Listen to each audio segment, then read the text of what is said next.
The Unwanted Promotion. Wyatt Staples, a lowly commoner, had no illusions about his place aboard the mighty Black Ship. The Principality's fleet, a colossal force in the galaxy, had little regard for someone like him. Yet here he was, a newly minted lieutenant, given a rank that felt more like a joke than a reward. He'd only wanted to survive the war and return to his humble life, but fate had other plans. "You're under Commander Redford's orders now," the prince had declared, his tone leaving no room for argument. Wyatt stood there, nodding silently as the prince dismissed him. It was all happening too fast, and the weight of the new rank settled heavily on his shoulders. The journey to Foldo took 3 days at sublight speed, a tedious crawl through the vastness of space. As the fleet resupplied on a barren rock, Wyatt was thrust into his new role. Commander Redford, a grizzled veteran with more battle scars than Wyatt could count, had taken him under his wing. The old man was strict but fair, and Wyatt couldn't help but admire the commander's dedication. Yet, Wyatt's position was tenuous. As a commoner, he was surrounded by nobles who saw him as nothing more than an upstart. They sneered and whispered as he passed, their disdain palpable. But Wyatt had learned long ago to keep his head down and endure. It wasn't worth the trouble to retaliate, not when survival was his only goal. As the fleet prepared for the upcoming mission, Wyatt spent his days in the simulation chambers, struggling to keep up with the demands of his new role. The simulations were brutal, each one pushing him to the edge of his abilities. Commander Redford was relentless, insisting that Wyatt needed to be ready for anything. But despite his best efforts, failure seemed to be a constant companion. In the mess hall, the tension was thick as a trio of noble lieutenants approached Wyatt. Their leader, a tall, red-haired man, sneered at him, demanding to know how a commoner like Wyatt had earned his rank. Wyatt replied with carefully measured words, knowing that any misstep could lead to trouble. "None technically untrue, but also true," Wyatt said, his voice steady. "I was merely able to assist Commander Redford in a dire time. I expected no reward, but I was rewarded nonetheless." The nobles weren't satisfied. They wanted to humiliate him, to make him bark like a dog. Wyatt, with a calm that surprised even himself, obliged without hesitation. The mess hall fell silent as he barked, the sound echoing through the room. The nobles laughed, but Wyatt could see the confusion in their eyes. They didn't understand why he had given in so easily. As the nobles walked away, Wyatt allowed himself a small, triumphant smirk. They might have their titles and their status, but he had something far more valuable: determination. And as he sat down to eat his meal, he knew that he would need every ounce of that determination to survive what was to come. The pain of progress. Wyatt hadn't expected the implants to be so painful. The process was quick, but the searing pain left him breathless. 3 implants had been scheduled, each one designed to enhance his abilities. But despite the agony, Wyatt refused to show weakness. He had come too far to falter now. Commander Redford was waiting for him outside the medical bay, his expression unreadable. "How do you feel, Lieutenant?" "Ready to serve, Commander," Wyatt replied, his voice steady despite the pain coursing through his body. Redford nodded, a hint of approval in his eyes. "Good, you'll need to be. The mission ahead is going to be one of the toughest we've faced." Wyatt followed Redford through the corridors of the Black Ship, his mind racing. The pain was still there, a constant reminder of the price he had paid for his new rank. But beneath the pain was a growing resolve. He might be a commoner, but he would prove that he was worthy of the title he had been given. As they walked, Wyatt asked about the simulation training. Redford's response was unexpected. "You should have over 1,000 hours of registered training, Lieutenant. How is it that you've only had a handful?" Wyatt hesitated, then spoke the truth. "I faced a lot of sabotage at the Academy, Commander. My instructors didn't like that I was better than them, so they tried to make things difficult for me." Redford frowned. "That's unacceptable. Why didn't you report it?" "I did," Wyatt replied, "but it was swept under the rug every time.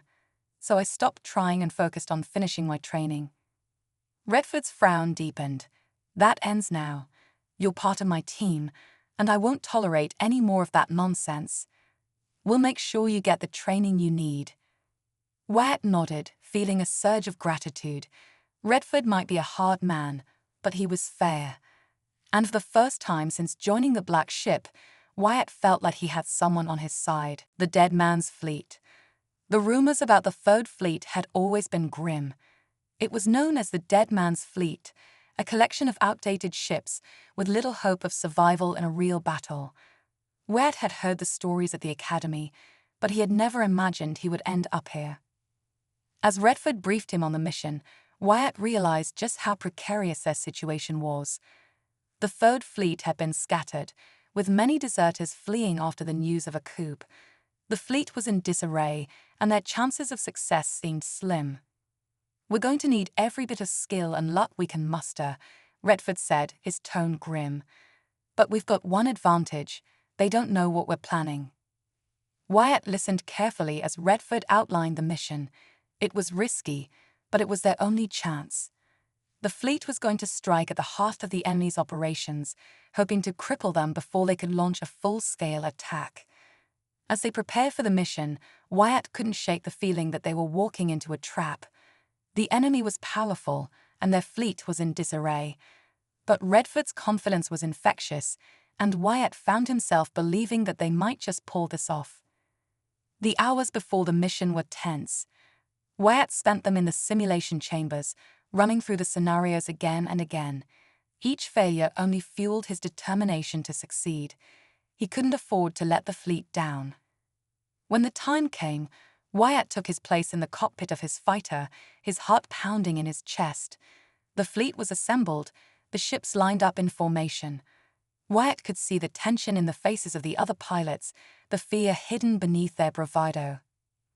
"Remember your training." Redford's voice crackled over the comms. "Stick to the plan, and we'll get through this."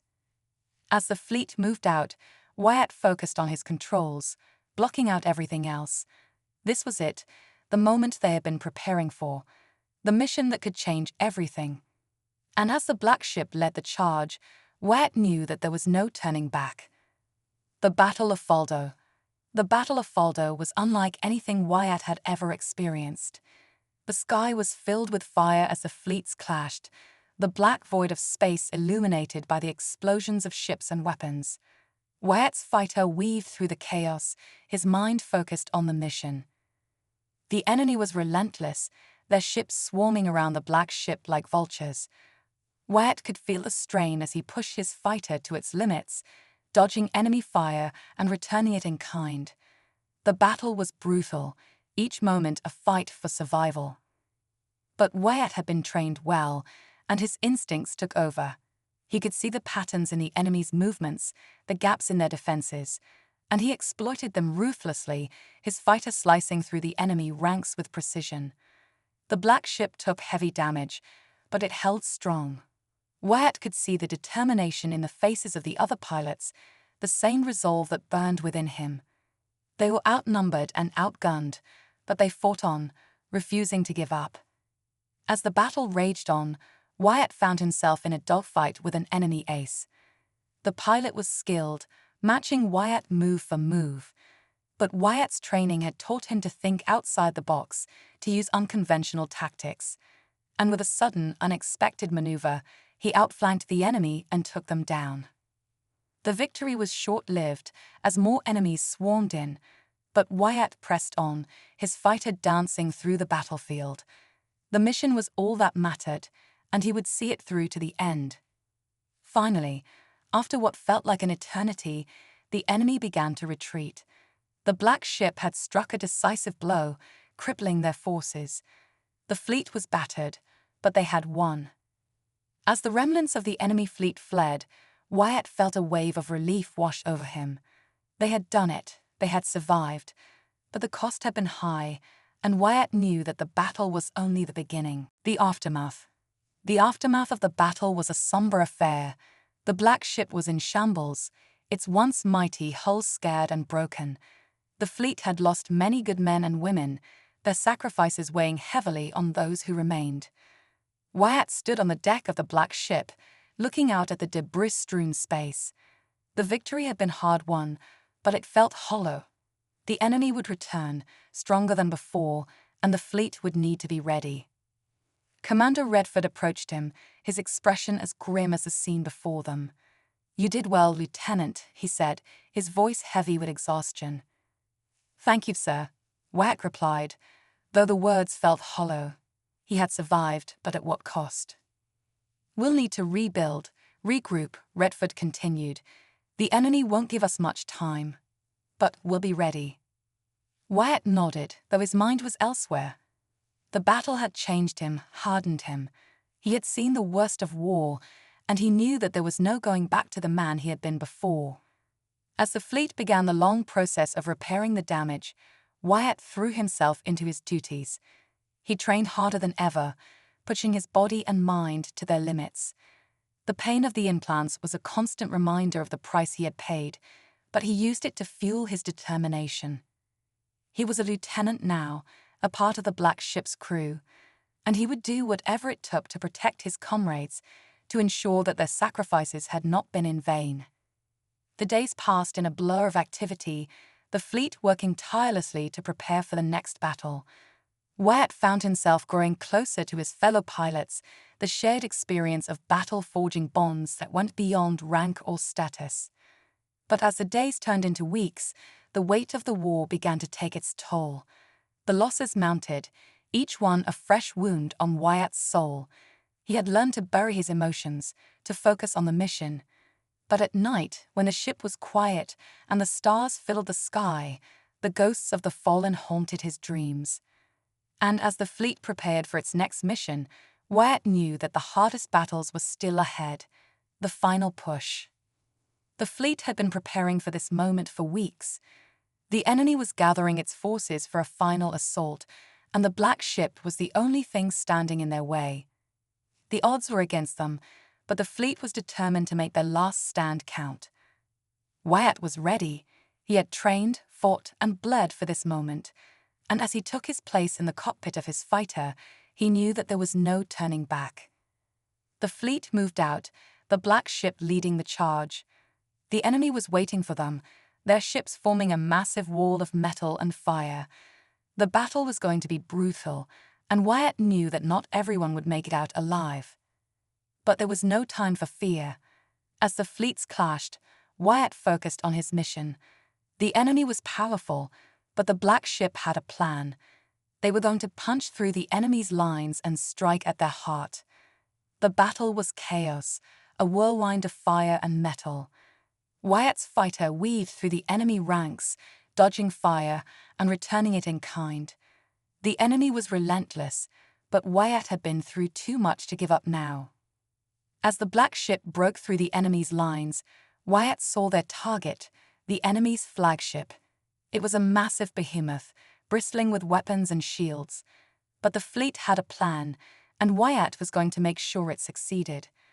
The fleet poured everything they had into the assault, their weapons hammering the enemy's flagship. The ship's shields held, but they were weakening. Wyatt could see the cracks forming, the enemy's defenses starting to crumble.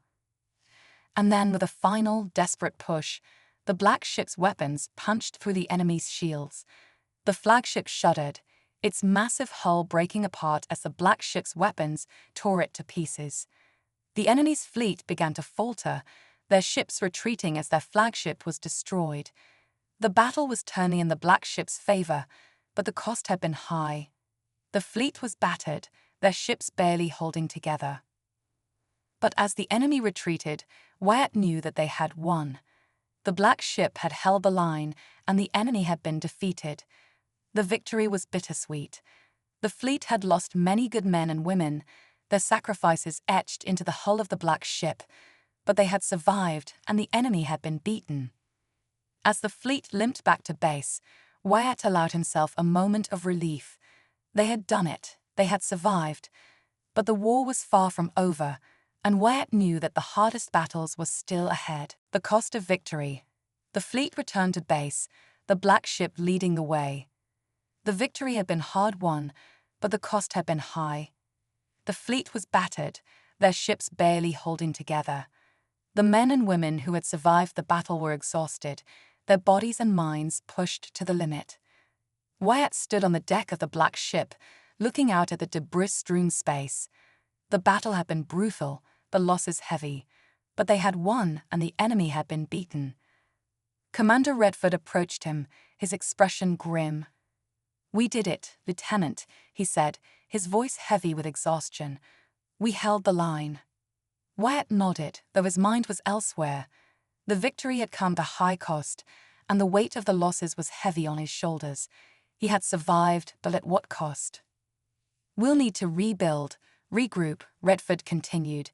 "The enemy won't give us much time, but we'll be ready." Wyatt nodded, though his thoughts were far away. The battle had changed him, hardened him. He had seen the worst of war, and he knew that there was no going back to the man he had been before. As the fleet began the long process of repairing the damage, Wyatt threw himself into his duties. He trained harder than ever, pushing his body and mind to their limits. The pain of the implants was a constant reminder of the price he had paid, but he used it to fuel his determination. He was a lieutenant now, a part of the Black Ship's crew, and he would do whatever it took to protect his comrades, to ensure that their sacrifices had not been in vain. The days passed in a blur of activity, the fleet working tirelessly to prepare for the next battle. Wyatt found himself growing closer to his fellow pilots, the shared experience of battle forging bonds that went beyond rank or status. But as the days turned into weeks, the weight of the war began to take its toll. The losses mounted, each one a fresh wound on Wyatt's soul. He had learned to bury his emotions, to focus on the mission. But at night, when the ship was quiet and the stars filled the sky, the ghosts of the fallen haunted his dreams. And as the fleet prepared for its next mission, Wyatt knew that the hardest battles were still ahead.